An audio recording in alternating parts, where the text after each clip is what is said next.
फैसलाबाद में मरकज़ी घंटाघर से पहले भी फैसलाबाद की शान जो है वो एक क्लॉक टावर हुआ करता था। आज मैं बिल्कुल आपको वही क्लॉक टावर दिखाने जा रहा हूँ जो कि 1873 में तैयार किया गया था।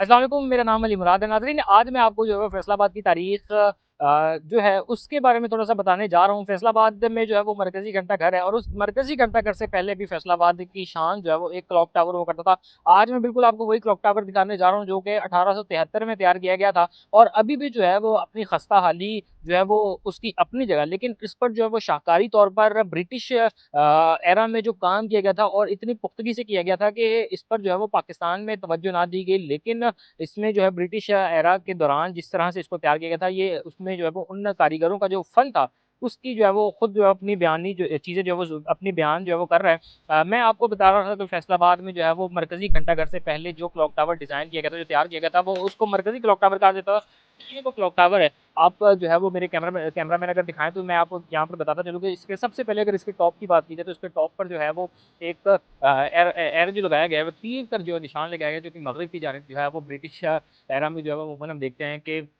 बहुत सी ऐसे गिरजाघर और दीगर जगहों पर जो है ये नस्ब होता है और फिर इसी तरह हमारे रेलवे ट्रैक्स पर भी जो है वो नस्ब किया जाता है। इसी तरह जो है वो इस ओल्ड क्लॉक टावर की बात की जाए तो यहाँ पर जो आप देख सकते हैं कि इंफ्रास्ट्रक्चर जो अपनी ज़ुबान जो अपनी फ़नी ज़ुबान जो है वो खुद बता रहा है और इसमें जो है ये तकरीबन जो ब्लॉक्स जो हैं वो 1.5 फीट की जो है वो पुख्तगी से जो है वो इंस्टॉल किए गए थे। अगर मैं अपने कैमरामैन को कहूँ मेरे साथ आएँ और मैं ज़रा आपको इसके अंदर का पहले अहवाल बताऊँ और फिर जो है वो इसकी ख़स्ता-हाली और इसकी तारीख़ जो अपना रोना रो खुद रो रही है, वो ज़रा आपको बताएँ। आप जो है वो अब हम इस क्लॉक टावर के अंदर आ चुके हैं और पहले तो ये कि छत जो है वो क्योंकि अभी ये वर्किंग में नहीं है, तो इसके ऊपर जो है ये लकड़ियों के जो बाले होते हैं, उनसे जो है लकड़ी के फट्टे जो होते हैं, उनसे इनको बंद कर दिया गया है, ताकि यहाँ पर जो है वो अनब्लॉक बंद कर दिए। अलबत्ता ये 3 दरवाजे थे, ये मरकज़ी दरवाज़ा था और ये इसी तरह एक और दरवाज़ा जो है वो यहाँ पे रखा गया था, ताकि यहाँ पर जो है आवाज़ की क्रॉसिंग होती है और लोग जो यहाँ पर कारीगर हज़रात थे जो उस वक़्त में जब ये ऑपरेटिंग में था, तो उस ऑपरेटर्स जो होते थे वो यहाँ से जो है वो मूव करके जो है वो इसकी तमाम तर चीज़ें वो देखते थे। अब इसका इंफ्रास्ट्रक्चर जो है अगर इसके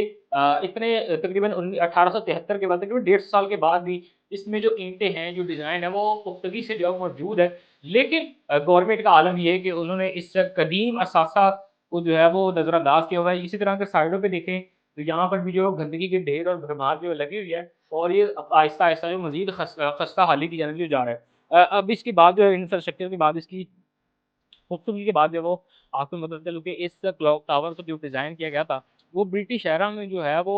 इस तरह से डिज़ाइन किया गया था कि इसमें एक के बाद एक ईंट नस्ब नहीं की गई थी। अलबत्ता इनको जो ब्लॉक्स की सूरत में जो है वो डिज़ाइन किया गया था और भट्टों पर अच्छे तरीके से उन ब्लॉक्स को पकाने के बाद जो है वो यहाँ पर लाके नस्ब किया जाता था, जो कि आजकल के मॉडर्न एरा में हम देखते हैं कि बहुत सी ऐसी जगह चीज़ें हैं जैसे जिनको डिज़ाइन के दौरान हम देखते हैं कि बड़ी-बड़ी क्रेनें और इसी तरह की दीगर मशीनरी जो है वो उठाकर लाती है और उनको तैयार करने के बाद वहाँ पर नस्ब कर देती है। अलबत्ता ये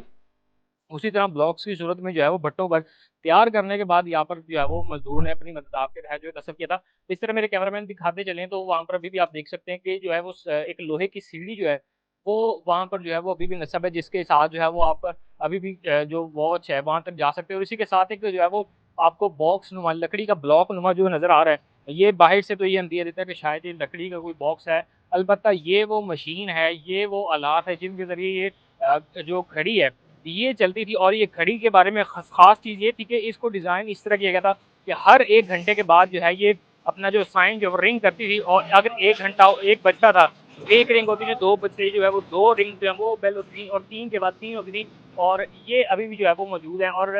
यहाँ पर जो है वो हमने रिटायर्ड अफ़सरान से जो बात की तो उनके मुताबिक ये इस अभी भी इस हालत में मौजूद है कि अगर इन पर थोड़ा-सा जो मेहनत की जाए, थोड़ा-सा इस पर काम किया जाए, थोड़ा-सा इस पर जो फ़ोकस किया जाए, तो इस तमाम तर फ़ोकस के बाद जो है ये घड़ी जो है वो अभी भी चलाई जा सकती है और इनका कहना था कि अगर